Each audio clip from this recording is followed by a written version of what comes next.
Okay, here is the video lecture. This is an accompanying piece to the economy stuff that I've talked about for Bridgemont students. Again, my Riverside students, I think we've already kind of dealt with this, so if you want to watch this again, you can. If you're at Herbert Hoover High School, for example, or campus Bridgemont classes, you'll definitely want to see this and have good notes on it. If you don't have a PowerPoint shell, you'll definitely, that I've sent, I think I gave that to you, you'll definitely want to write this stuff down. So we're going to talk about the minimum wage. This has been in the press a lot. I'm going to adjust my camera here to make sure that I'm getting everything that I want to get here. Okay. And if you can kind of see that in the background, some people are clamoring for $15 an hour to be the minimum wage. Every state kind of has its own way and formula for setting its minimum wage for employees. I think the federal minimum is like $7.25 per hour. Sean Davis has an article online, I've kind of referenced that in class, and he actually rebuts some of the arguments set forth by President Obama about the need to raise the minimum wage across the country. So I want to be fair and kind of take both sides of the issue. So should the minimum wage be raised? Well, that's what we're going to kind of talk about a little bit. What is minimum wage? Well, the federal minimum wage is $7.25 per hour. So that means depending on what city you're living in, 60 minutes of work will just about buy you a Chipotle burrito without guacamole. Give you some perspective. By historical standards, this is pretty low, and due to inflation, the minimum wage today is worth actually a few dollars less than its real value than when its real value peaked in 1968. Now, I don't know if you can see this. I hope that you can. States exceeding the federal minimum wage as of January 1st of this year. And some of these states have actually passed some laws and have actually changed this and upped them a little bit. States like Washington, Oregon, California, Vermont, Connecticut, New Jersey, these are kind of at the top of the list in terms of what they pay in minimum wage.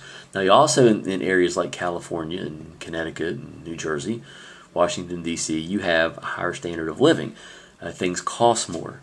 There's more competition for resources, like in terms of housing and things of that sort in certain areas.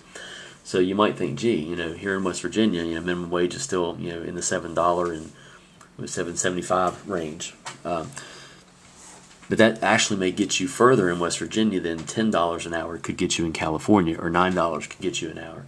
An hour can get you in California because the standard of living is different in these places.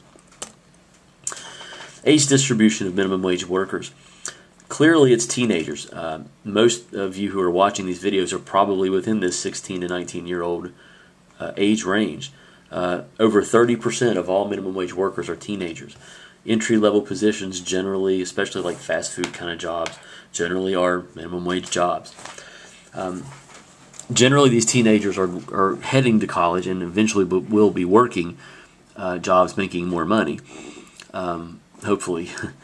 Ages 20 to 24, 24.1%. You can kind of work your way down here and see that the older you get, the less likely you are to be making minimum wage. But the biggest proportion of our population earning the minimum wage are the youngest workers, and you can clearly see that. During his annual State of the Union address before Congress, President Obama made a really big deal about the need to increase the federal minimum wage to $10.10 an hour, $10.10 an hour. He's received a lot of criticism for this. He's also received a lot of praise for this, depending upon what side of the philosophical aisle you fall on when it comes to this. You've got some real heated debate going with this. Here are some facts and some assertions set forth about the minimum wage. First of all, only 1% of the U.S. labor force earns the minimum wage. That's a very small percentage, so some critics of Obama's administration would say, well, why are we making such a big deal out of this? Because a very small portion of the population is earning a minimum wage. And you can see, as you read here, in 2012, the most recent year for which nationwide minimum wage data was available, roughly 1.5 million hourly workers were paid the federal minimum wage. To put that into perspective, the labor force consists of about 155 million workers, so it's a very small portion of the overall population. Here's another one. Teenagers comprise the single largest age group of minimum wage workers. We just talked about that. See, kind of refresh you there. 16 to 19-year-olds are 30.9% of minimum wage earners in this country, and that's what this point is making. Then we can move to 20 to 24 years at 24%. So really we're looking at the younger part of the population really not established yet within their careers. So again, are we clamoring about something that's not all that worthy of clamoring, I guess? Most minimum wage workers are under the age of 25. Over 55% of federal minimum wage workers are under that age. So again, that's something that we've talked about. The majority of those who earn the minimum wage work in food prep or sales. Data for 2012 indicate that most minimum wage workers work in fast food preparation and serving related industries, or in sales related occupations. These occupations often pay commissions and bonuses in addition to fixed hourly rates. Servers, bartenders, for instance, often work for tips, and that's not really factored into this. So that's the argument against this, is that a lot of these people, not all of them, but a lot of these people are making money above and beyond the minimum wage in tips or commission, for example. I'm going to just kind of skip around because you guys should have this shell anyway, but I'm just going to kind of run through a few more of these here. Less than 1/3 of people work full-time. Only 32% of the country's minimum wage workers work full-time jobs.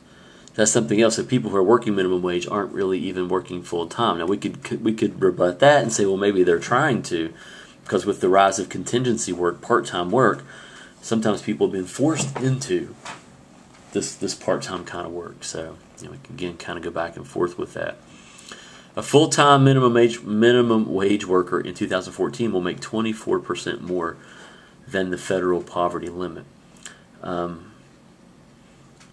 The idea from the Obama administration, according to some, has been that he's almost saying that people who are working minimum wage jobs are essentially living in and working in poverty. Well, this rebuttal is saying no, that's not the case. They're making 24% more than people who are at the federal poverty limit. And you have some accompanying information there.